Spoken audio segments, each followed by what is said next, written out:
सवाल ये नहीं है कि जंगल में आग किसने लगाई, सवाल ये है कि एक बंदर के हाथ में माचिस किसने दी। आज जो देश की स्थिति हो रही है वो ऐसी ही हो रही है कि जंगल में आग लगा दी गई है। और अफसोस की बात क्या है, इतनी बड़ी समस्या जिसमें लोग आत्महत्या कर रहे हैं। आप सोच के देखिए, कोई व्यक्ति जब आत्महत्या करता होगा तो उससे पहले उसके दिमाग में ना जाने कितने विचार, किस तरह के विचार आ रहे होंगे, कितनी नकारात्मकता होगी कि वो अपना जीवन समाप्त करने के लिए तैयार हो। और अपना ही नहीं, अपने साथ अपने पूरे परिवार को समाप्त कर लिया। ऐसे ना जाने कितने केस हमारे सामने। और अफसोस ये देखकर होता है कि जो सत्ताधीश है, जो सत्ता में बैठे लोग हैं, उनकी नजरों में समस्या ही नहीं। कल भी एक लाइव कार्यक्रम में था, किसी व्यक्ति ने कहा सर कितना समय लगेगा, क्या सरकार हमारी बात मानेगी कि नहीं मानेगी। मैंने तब भी कहा था, आज भी मैं वही कहूंगा, मुझे नहीं मालूम कितना समय लगेगा और मुझे नहीं मालूम सरकार बात मानेगी या नहीं मानेगी, वो हमारे हाथ में नहीं।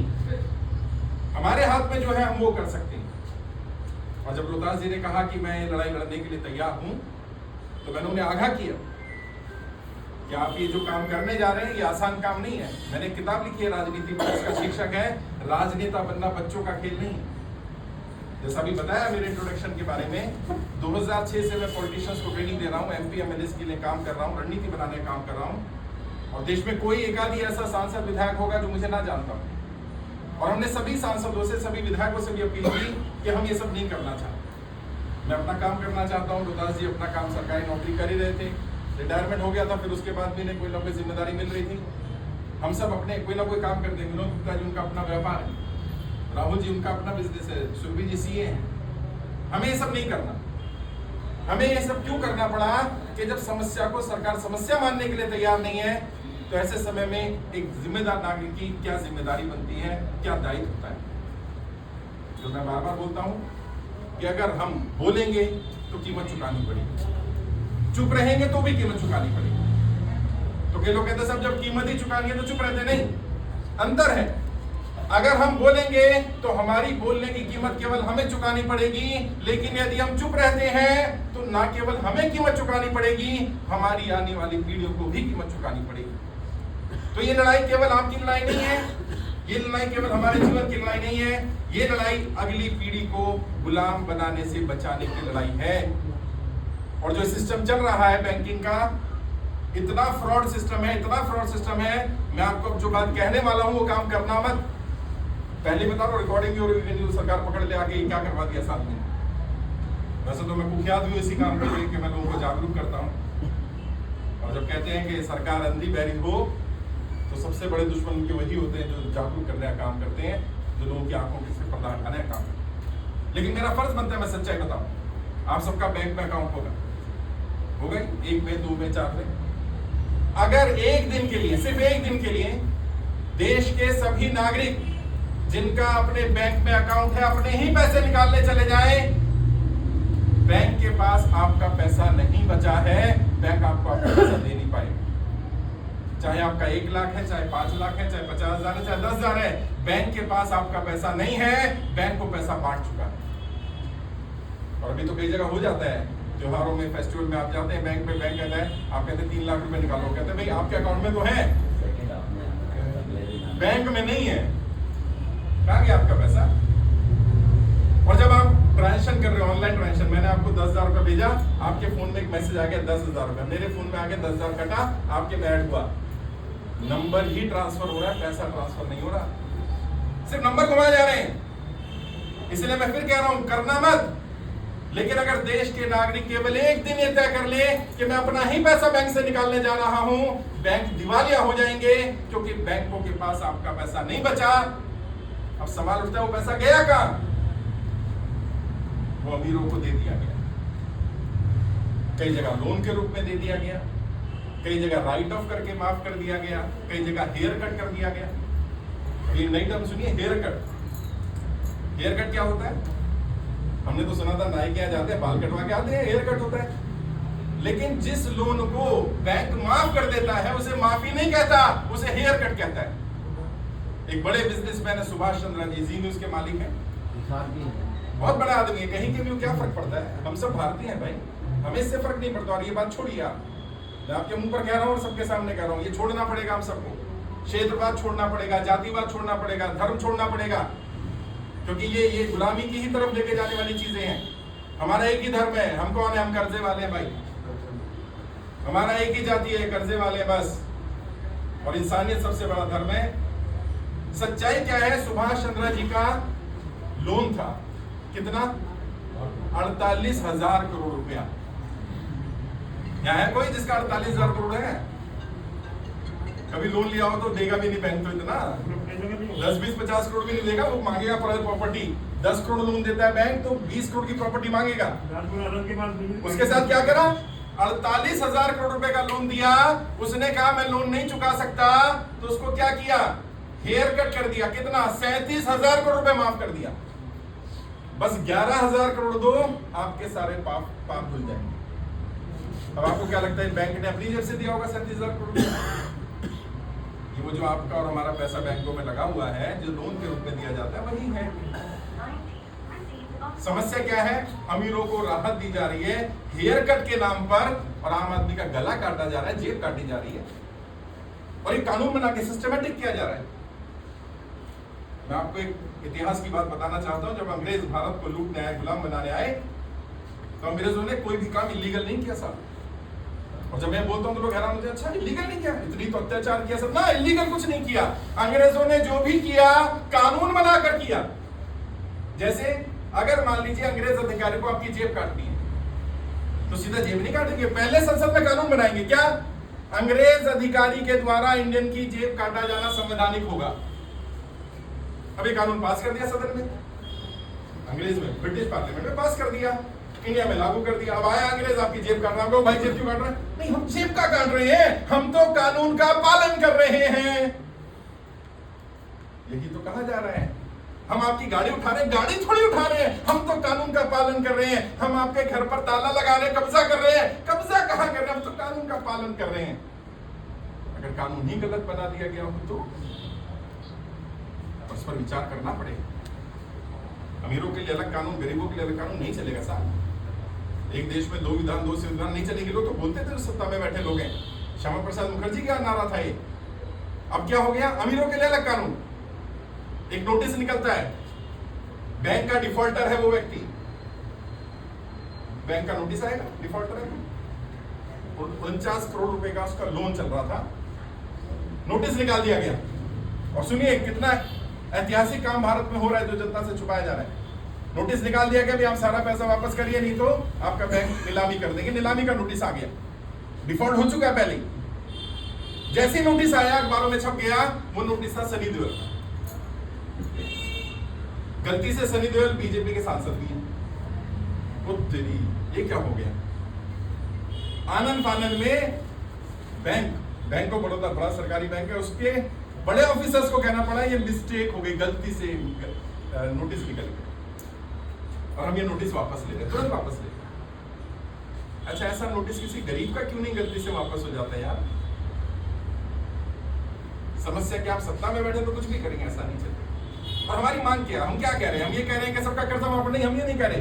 हम ये कह रहे हैं जो व्यक्ति सरकार की गलत नीतियों के कारण कर्जे की दलदल में फंसा, नोटबंदी, जीएसटी या लॉकडाउन। नोटबंदी हमने तो नहीं किया, आपने तो नहीं की। अब नोटबंदी के कारण किसी का व्यापार बंद हो गया, नौकरी छूट गई, वो कर्जे में फंस गया, वो क्या करे? जीएसटी लगा दिया, अचानक रात को आके 8 बजे कल से सब बंद। अब ये बात या तो वो व्यक्ति कह सकता है जिसका घर भरा हो, या वो कह सकता है संकी हो। अब मैं किसी को कुछ कह नहीं रहा, वो तो वो तय करेंगे वो क्या है। लेकिन ये सच्चाई है, रात को 8 बजे आकर टीवी पर ये बोल दो देश बंद। उसने सोचा ही नहीं जो दिहाड़ी मजदूर कर निकलेगा वो खाएगा कहां से, क्योंकि भारत में लोग एक हफ्ते, एक महीना इसके हिसाब से काम करते हैं, यहाँ सेविंग नहीं होती। अब किसी का लॉकडाउन के कारण व्यापार बंद हो गया, नौकरी छूट गई, बैंक की ईएमआई तो जा रही है, गाड़ी की किस्त तो जा रही है, अब वो कर्जे में फंस गया। अब वो कह रहा भाई साहब मेरे कर्जे में रियायत दे दो, कहते नहीं। और दिया क्या, मोरेटोरियम की भी कहानी सुनकर जाना, और आपको पता होगा तो हैरानी होगी। अभी हमारे ऊपर एक पुलिस केस हो गया हरियाणा में, क्योंकि हम तो कुख्यात हैं, तो भैया पुलिस केस हो गई, क्योंकि जनता को जगाना। आचार्य चाणक्य ने कहा था आज से 2500 साल पहले, क्या अगर सत्ता में बैठे लोग झूठे हों तो सच बोलना ही सबसे बड़ा अपराध होता है। उस समय सच बोलना भी अपराध है क्योंकि झूठे लोग बैठे। केस कर दिया, बुला लिया पुलिस वाले, हमारी टीम गई, बताइए क्या है। कहते जी आप बैंक वालों को बोल रहे हो, इनको बोल रहे हो, लोन माफी की झूठी अफवाह। कहते हमने किसी ने नहीं कहा लोन माफी, हम तो सरकार से मांग कर। तो बैंक के भी लोग आए थे, उन्होंने कहा क्या दिक्कत क्या है आपको बताओ पुलिस वाले के सामने। तो हमारी टीम के सामने कहा, पुलिस वाले से कहा सर आप एक बात बताइए, आप ऑफिसर हैं, आपने बैंक से लोन लिया, और आप सब भी समझना आपने बैंक से लोन लिया। अब आ गया कोरोना, बैंक ने दिया मोरेटोरियम 3 महीने का, आपकी 20 महीने की किस्तें बची हुई थी। तो आप क्या समझोगे कि मेरी 20 महीने की किस्तें थी, 3 महीने का मैंने समय ले लिया तो मेरी किस्तें 3 और बढ़ जाएंगी, यही तो होगा। 3 महीने आगे चला जाएगा, सभी ये समझते हैं ना। पुलिस वाले ने कहा ये समझते हैं। कहते लेकिन अब बैंक वाले कहते हैं आपकी 3 किस्तें नहीं बढ़ेंगी क्योंकि आपने 3 महीने का मोरेटोरियम लिया था, अब आपकी 20 किस्तें बढ़ेंगी, 20 की 40 देनी है। अब अधिकारी ने कहा भाई ये ऐसे कैसे कानून है। पुलिस वाला हैरान, क्योंकि पुलिस वाले का भी होम लोन चल रहा था। उसने भाई ये कानून कैसे है। बैंक वाले को पूछा भाई क्या ये सही बोल रहे हैं। कह रहे जी हाँ बोल तो ठीक है, होता तो ऐसे ही है। कह रहे क्यों होता है।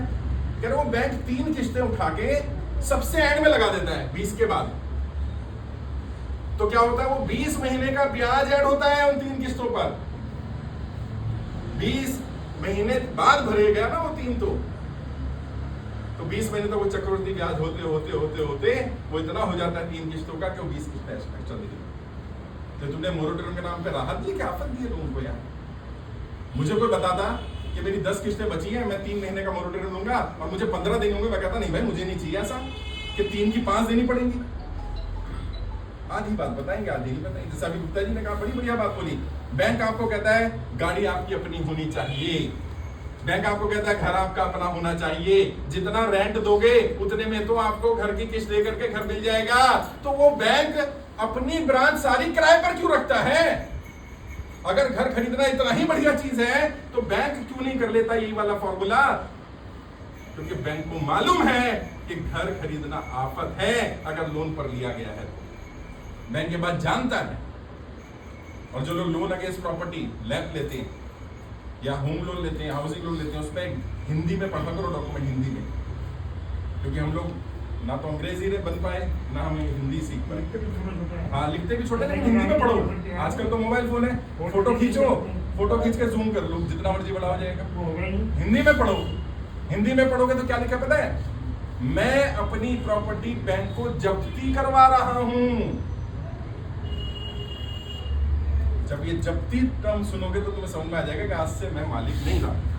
मानो ये मेरा घर है या ऑफिस, जिसका भी हो मालिक है ना, उसने इस पे बैंक से लोन ले लिया। तो पता है क्या, as per the guidelines of RBI, उसे अगर इनको रोहतास जी को रेंट पर देना है तो पहले बैंक से परमिशन लेनी पड़ेगी कि मैंने रेंट पे दे रहा हूं।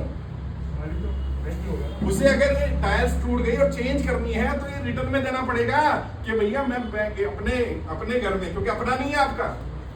जिस दिन आपने बैंक से लोन लिया उस दिन आपने बैंक के घर जब्ती करवा दिया, यानी अब मालिक बैंक है, अब आप मालिक हैं, आप किराएदार हैं, समझ लीजिए। और बैंक जब चाहे आपको निकाल के बाहर कर देता है। ये बातें पहले बता देनी। पहले तो बड़े बड़े सपने दिखाते हैं, अरे 15,000 किराया दोगे, 20,000 में तो तुम्हारा घर अपना हो जाएगा। अरे भाई यही वाला फॉर्मूला बैंक अपने लिए क्यों नहीं अप्लाई करता।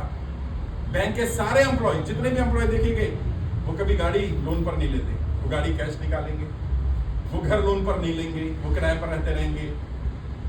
हमें फॉर्मूला कुछ और सिखा रहे हैं। और जब मैंने इसको डिटेल स्टडी किया, तह में गया, तो पता चला ये पूरा एक नेक्सस है, एक सिस्टम है, गुलाम बनाने का सिस्टम। क्यों? क्योंकि अगर आप एक बार कर्जदार हो जाओगे तो आप ऊंची आवाज में बात नहीं कर सकते। भैया आपने किसी का पैसा देना होगा, बोलोगे कैसे? तो कर्जदार बना दो देश की। और क्या हुआ, देश की 90% से ज्यादा जनता आज कर्जे की और बुरा मत मानिएगा, आपका कोई दोस्त रिश्तेदार हो सकता है कितना ही संपन्न आपको दिख रहा हो, 10 में से 9 कर्जे में है, उसकी गाड़ी भी कर्जे में, घर भी कर्जे में है, बस रोज होके जैसे तैसे काम चला रहा है। वो कहते हैं ना, सहा भी ना जाए और कहा भी ना जाए, किसको कहे जाकर। और जो हम जैसे लोग आवाज उठाते हैं, बात करते हैं, उन्हें पुलिस केस कर दो, अरेस्ट कर दो भाई। हाँ भड़का रहे हो आप तो जनता को। मेरे तो पिताजी बैठे यहाँ पर, कई लोग इनसे आगे कहते हैं आपका बेटा ऐसा काम कर रहा है, आपको डर नहीं लगता? कहते अब क्या करें जी, वो शुरू से खुराफाती रहा है। और मैंने तो कहा था डैडी को, मैंने 2 भाई और भी हैं, कोई बात नहीं, एक बेटा देश के नाम भी शहीद हो गया तो क्या फर्क पड़ता है, हम ये लड़ाई लड़ते रहेंगे और हमें कुछ नहीं चाहिए। 1 रुपया कभी किसी से नहीं लिया कर्जा मुक्ति के नाम पर, ना लूंगा। यह अभियान पहले दिन से निःशुल्क था, निःशुल्क है, निःशुल्क रहेगा। अगर कोई व्यक्ति कर्जा मुक्ति के नाम पर, रजिस्ट्रेशन के नाम पर, फॉर्म भरवाने के नाम पर, नॉलेज देने, गाइड करने के नाम पर, पार्टी के नाम पर 1 रुपया भी मांगे, तुरंत पुलिस कंप्लेंट कर देना, वो हमारा व्यक्ति नहीं हो सकता। यह अभियान निःशुल्क था, निःशुल्क है, निःशुल्क रहेगा। हम सब अपनी जेब से पैसा लगा रहे, रोहतास जी अपना पैसा लगा रहे, कम लगाए ज्यादा लगाए उन्होंने तय करना है, जितनी सेवा कर सकते कर ले। हम किसी को जबरदस्ती नहीं करते कि भाई तू आके कर ले। और हम सब लोग मिलकर के, संजय जी प्रदेश अध्यक्ष हैं, वो जिम्मेदारी लेंगे। उनके प्रदेश में 70 उम्मीदवार चुनाव लड़ रहे हैं, उन्हें संसाधन चाहिए, जो भी चाहिए संजय जी व्यवस्था कराएंगे। सुरभि जी हैं, वो खुद सीए हैं, और हम सब लोग अपना काम भी कर रहे हैं। ऐसा नहीं है मैंने अपना काम छोड़ दिया। ये तो हमारा समाज के प्रति एक दायित्व है, जिम्मेदारी है, उसको निभाने का काम कर रहे हैं। पटेल नगर की अगर बात करें तो शायद 1000 ज्यादा परिवार हमारे साथ ऑलरेडी जुड़े हुए हैं। दिल्ली में 2 लाख 2.5 लाख परिवार जुड़ चुके हैं, और अब रोहतास जी ने कार्यालय खोल दिया, तो कल से हम उम्मीद करेंगे यहाँ पर भी दुकानें शुरू होंगी। और आपको करना कैसे, आप इतना काम कर लीजिए, जो लोग भी कर्जे के कारण परेशान हैं उन्हें बता दीजिए कि एक व्यक्ति आपकी लड़ाई लड़ रहा है, अभियान निःशुल्क है, आप फॉर्म भरो। और फॉर्म भरने के लिए कहीं जाना नहीं, कार्यालय भी आने की जरूरत नहीं, ऑनलाइन कर्ज मुक्त भारत अभियान गूगल पे सर्च करेगा, तुरंत हमारी वेबसाइट में फॉर्म भर दे। क्योंकि कई लोगों को शर्म आती है कि मैं जाऊंगा, कोई वहां मिल गया मेरी जान पहचान का, वो पहचान लेगा। वैसे शर्माना भी बंद करना पड़ेगा, क्योंकि घुट के जीने से तो बेहतर है ना खुल के बात कर ली जाए। और कई बार ऐसा होता है, मैं बरेली में गया एक कार्यक्रम करने, एक चाचा और भतीजा दोनों आए हुए थे, दोनों जानते नहीं थे, दोनों ने फॉर्म भरा, यहाँ मिल गए। ये तो संगम है ना, यहाँ तो सब मिल जाते। वो कह रहे यार चाचा जी आपने पहले बताया नहीं, आप भी जुड़े हो। कह रहे बेटा बस क्या बताता है, उनमें लड़ाई होने लगी कि आपने तो 6 महीने पहले फॉर्म भर दिया, मैं आज आया हूँ फॉर्म भरने, आप मतलब चाहते थे कि आपका तो माफ हो जाए और हमें पता ना चले। तो कहीं ऐसा ना हो आपके रिश्तेदार को, जानकार को कोई और जानकारी दे, इससे पहले आप दे देना। और अगर कोई नहीं बताना चाहता कि मैं कर्जे में हूं, तो क्या करना, हमारी वीडियोस फोटोज गूगल पे सर्च करना, भेज देना, भाई ये व्यक्ति अच्छा काम कर रहा, देख लो, मुझे भी किसी ने जानकारी भेजी थी, मैं आपको भेज दूंगा। पता नहीं किसका जीवन बच जाए। अभी 4-5 दिन पहले मैं कनॉट प्लेस में ऑफिस में बैठा था, एक व्यक्ति आया, कहते साहब मरने जा रहा था, आत्महत्या करने जा रहा था, फेसबुक पे लाइव करने जा रहा था, बता के कि मैं मरने जा रहा हूँ, और बताता मैं कर्जा क्यों हुआ, लॉकडाउन के बाद मेरी स्थिति क्या हुई। फेसबुक ऑन करा, वीडियो बना रहा हूँ, चढ़ा हुआ हूँ, फंदा लगा लिया है, आपकी वीडियो आ गई। उस वीडियो में आप कह रहे हो कर्जा ना तो लेना अपराध है, और यदि आप कर्जा नहीं चुका पा रहे ये भी अपराध नहीं है, अपने आप को दोषी मत ठहराओ। कह रहे मरू क्या, यार आदमी क्या कह रहा, सुन लो पहले, वरना तो 2 मिनट बाद मर जाऊंगा। अच्छा पूरी वीडियो सुनी, उसे समझ आया यार ये मैं क्या गलती कर रहा था भाई, हैं? हाँ ये भाई भी है, त्रिलोकपुरी से, ये भी आत्महत्या करने जा रहे थे, ये बच गए बस। नहीं बेटा मरना नहीं है, मैंने कहा ना, मर जाना समाधान नहीं है। और सबसे बड़ी बात, किसके लिए मरना, नोटबंदी आपने नहीं करी, जीएसटी आपने नहीं लगाया, लॉकडाउन आपने नहीं लगाया, बैंकिंग सिस्टम का फ्रॉड में आपने शुरुआत नहीं करी। जब अपराधी आप नहीं है, दोषी आपने, सजा आपको क्यों मिले भाई, सजा उन्हें मिलेगी ना, अपराध उन्होंने किया है जिन्होंने हमें कर्जे की दलदल में डाला, और आज भी डाल रहे हैं। और मैं तो सरकारों से या किसी नेता से कोई मेरी नाराजगी नहीं है, सभी पार्टियों के लोग मेरे मित्र आते हैं, मेरे स्टूडेंट भी हैं बहुत सारे। मैं एक ही बात कहता हूँ, आप जो करना चाहो करो, धर्म की राजनीति करो, जाति करो, भेदभाव जो करना है कर लो, कम से कम मूलभूत समस्याओं का समाधान तो कर दो। जब ये जनता ही मर जाएगी तो फिर क्या करोगे, किस पर राज करोगे, ईंट पत्थरों पर राज करना है। जनता कर्जे की दलदल में फंसती जा रही है, हर दिन कमाई के साधन खत्म होते जा रहे हैं। और हमने ये नहीं कहा कि कर्जा माफ कर दो, हमारी मुहिम कर्जा मुक्ति की है। कर्जा माफी और कर्जा मुक्ति में अंतर होता है। क्या अंतर है, कर्जा मुक्ति का एक मार्ग कर्जा माफी भी है, लेकिन एकमात्र मार्ग नहीं है। कर्जा मुक्ति और कैसे हो सकती है, सरकार सबको रोजगार दे दे, हर घर में एक व्यक्ति अगर बेरोजगार बैठा उसे रोजगार दे दोगे, वो कर्जा खुद उतार देगा। किसी का व्यापार नहीं चल रहा तो व्यापार चलने के लिए उसको समय दे दो, उसको गाइड कर दो। और इसलिए हमने कर्जा मुक्ति पार्टी में बेरोजगारी मिटाओ अभियान भी चलाया हुआ है। अगर आपके घर में कोई बच्चा, लड़का लड़की पढ़ा लिखा बेरोजगार बैठा है, वो अपना फॉर्म भर दे, और हमारे जो भी लोग विधायक बनेंगे उनकी पहली जिम्मेदारी होगी सत्ता में आते ही उनके रोजगार की व्यवस्था करना, क्योंकि संपूर्ण समाधान करना है। हमने लोकसभा चुनाव में 508 उम्मीदवारों को, साधारण लोगों को ही समर्थन दिया था। उनमें से 3 व्यक्ति हमारे सांसद चुन करके आए जिन्हें हमने समर्थन दिया। एक नगीना से चंद्रशेखर रावण जी हैं, उनको हमने समर्थन किया था। एक बांसवाड़ा से हमारे सांसद हैं राजकुमार राउत, उन्हें हमने समर्थन किया था। और एक लद्दाख से हमारे सांसद हैं, क्या नाम, हनीफा जी, उनको हमने समर्थन किया था। 3 सांसद हमारे सदन में हैं। उस समय पर हमने अपने उम्मीदवार नहीं उतारे थे। अब हमने तय किया कि हम अपने भी उम्मीदवार उतारें और अगर जरूरत पड़ेगी तो समर्थन भी करेंगे। अगर कोई भी पार्टी, कोई भी नेता आप आगे कहेंगे, रोहतास जी को कल से कहना शुरू कर देंगे, भाई तुम्हारे कारण तो इसके वोट कट जाएंगे, उसके वोट कट जाएंगे, बीजेपी जीत जाएगी, इसको फायदा हो जाएगा, तो भाई हमने ठेका नहीं ले रखा किसी के हार जीत का। बीजेपी वाले अपने वोट देखे, कांग्रेस वाले अपने देखे, आम आदमी वाले अपने देखे। हमारा तो मुद्दा है, अगर तुम हमारे मुद्दे पर समर्थन करते हो, हम आज भी अपना नाम वापस ले लेंगे। और बताओ, समर्थन कर दो। और समर्थन से ओरल नहीं चलेगा, मैं करता हूं ना। समर्थन का पहला स्टेप यही होगा कि जितने लोग कर्जे के कारण परेशान है पटेल नगर में, उन सबको बुला करके उन सबसे बात की जाए। जिन्हें इमीडिएट रिलीफ की जरूरत है, उन्हें फंड की व्यवस्था कराई जाए ताकि उनका दर्द दूर हो। किसी की ईएमआई भरनी है, दिक्कत आ रही है, किसी का घर कब्जा कर रहा है, बैंक को रुकवाया जाए। विधायक के पास पावर होती है, विधायक के पास अपना फंड होता है, जिसको एमएलए बोलते हैं, एमएलए डेवलपमेंट फंड होता है, एरिया डेवलपमेंट फंड होता है।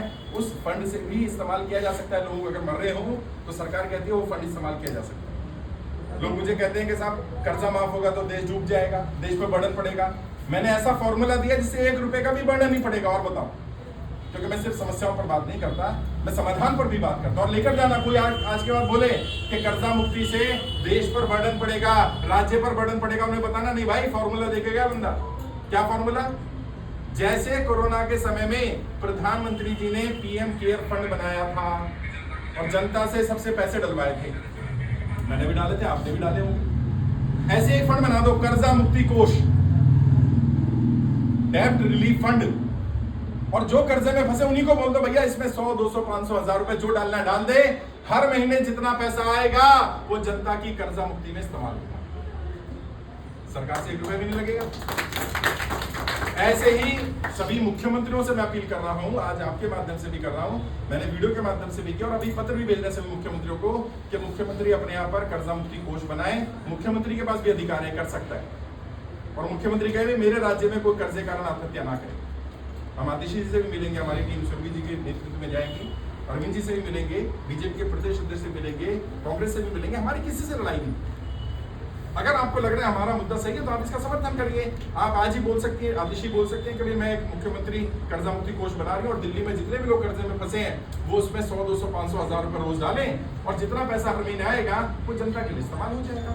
ना सरकार पे बर्डन पड़ा, सरकार सिर्फ मीडिएटर बन जाए, सिस्टम बना दे, क्योंकि सिस्टम में करोड़ों रुपए खर्च होंगे वो मैं नहीं बना सकता। मेरे पास समस्या भी है, समाधान भी है, मुझे मालूम है समस्या क्या है। मुझे पहले लगता था, पहले मैं थोड़ा मूर्ख था, तो मुझे लगता था नेताओं को सब पता नहीं होता। मेरे पैरों तले जमीन तब निकली जब मुझे पता चला उन्हें भी पता है ये सब। तो 2 समस्याएं, करना नहीं चाहता या करना नहीं आता। आता तो है, चाहते नहीं, क्योंकि जनता अगर कर्जे में रहेगी तभी तो गुलाम बनेगी, तभी तो वो हमारी पार्टी के झंडे उठाएगी, तभी तो हमारे नारे लगाएगी, तभी तो हम उन्हें जाति धर्म के नाम पर भड़का पाएंगे।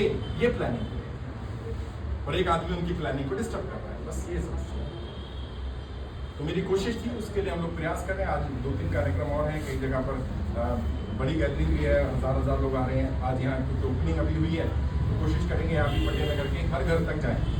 और रोहतास जी ने जो कमिटमेंट किया है, वैसे तो कोई कमिटमेंट पर्सनली करता है तो सबके सामने नहीं बोलना चाहिए, लेकिन उनका कमिटमेंट मुझे लगा बताना चाहिए। उन्होंने मुझसे कहा मेरे ऑफिस में आके, सर मैं वादा करता हूँ पटेल नगर मेरा अपना घर है और यहाँ का एक एक वोटर, एक एक घर, एक एक नागरिक मेरा अपना है। मैं किसी को भी कर्जे के कारण आत्महत्या नहीं करने दूंगा। तो बहुत बड़ी बात होती है। तो जो भी लोग पटेल नगर में है, रहते हैं, वो रोहतास जी से संपर्क कर लें और रोहतास जी घर घर जाएंगे, डोर डोर जाएंगे, एक एक घर, एक एक दरवाजा खटखटाना है, एक एक व्यक्ति से हाथ जोड़कर विनती करनी है कि भाई कर्जे के कारण आत्महत्या मत कर, गलत कदम नहीं उठाना। बाकी हम देख लेंगे। किसी को रहने की दिक्कत आ रही हो, खाने की दिक्कत आ रही हो, कोई बैंक वाला, कोई रिकवरी वाला, कोई और परेशान कर रहा हो, तो रोहतास जी के पास आइए। वो अधिकारी भी रहे हैं, वो तुरंत फोन करेंगे, पुलिस स्टेशन में फोन करेंगे, वो डीएम से बात करने होगी वहाँ बात करेंगे, अधिकारियों से बात करनी करेंगे। उन्हें पूरा पैटर्न पता है, सिस्टम पता है। मैं यही कर सकता था कि मैं आपके बीच में से आपका एक उम्मीदवार दे दूँ, और उनकी उपलब्धि तो आपने देखी ली, जो सरकार से ऑलरेडी लड़ चुके हैं। सरकार तो पदोन्नति में आरक्षण नहीं देना चाहती थी, उनको लगता था कि जरूरत नहीं है, और कितने लोग पहले ही रिटायर हो गए जो शायद वो आगे बड़े पद पर जा सकते थे। बट एक व्यक्ति ने लड़ाई लड़ी तो आज उसका लाभ आने वाली पीढ़ियों को मिलेगा। और ऐसी लड़ाई लड़ी कि आज वो पढ़ाया जा रहा है, लॉ यूनिवर्सिटी में पढ़ाया जाता है, तो अपना आप में बड़ी बात है, बड़ी अचीवमेंट है। तो एक पढ़ा लिखा सक्षम उम्मीदवार हमारे साथ है, और जितना वो बोलते हैं, जितना वो आपके सामने प्रेजेंट करते हैं, उससे कई गुना ज़्यादा वो सक्षम है। ये मैं उनके मुंह पे उनकी बात बोल रहा हूँ, लेकिन सच्चाई ये है, मैंने उनकी काबिलियत देखी, मैंने उनका काम करने का ढंग, उनका जुनून, उनका जज्बा देखा है कि वो अभी यहाँ आना लगातार रोज और टाइम पर पहुँच जाना, अपना कार्यालय संभालना, सब कुछ, मैं तो आई पहली बार हूँ, सब कुछ उन्होंने खुद व्यवस्थित किया। ये बड़ी बात होती है, कोई व्यक्ति अपना पैसा, ईमानदारी का पैसा लगा करके जनता की सेवा करना जा रहा है, तो मुझे लगता है कि हमें उसका साथ देना चाहिए। तो इस उम्मीद के साथ कि आप सब उनका साथ देंगे, उन्हें सपोर्ट करेंगे, मैं अपनी वाणी को विराम देता हूँ। आप सब यहाँ आए, मुझे मौका दिया, मुझे सुना, बहुत बहुत आभार। जय हिंद, जय भारत।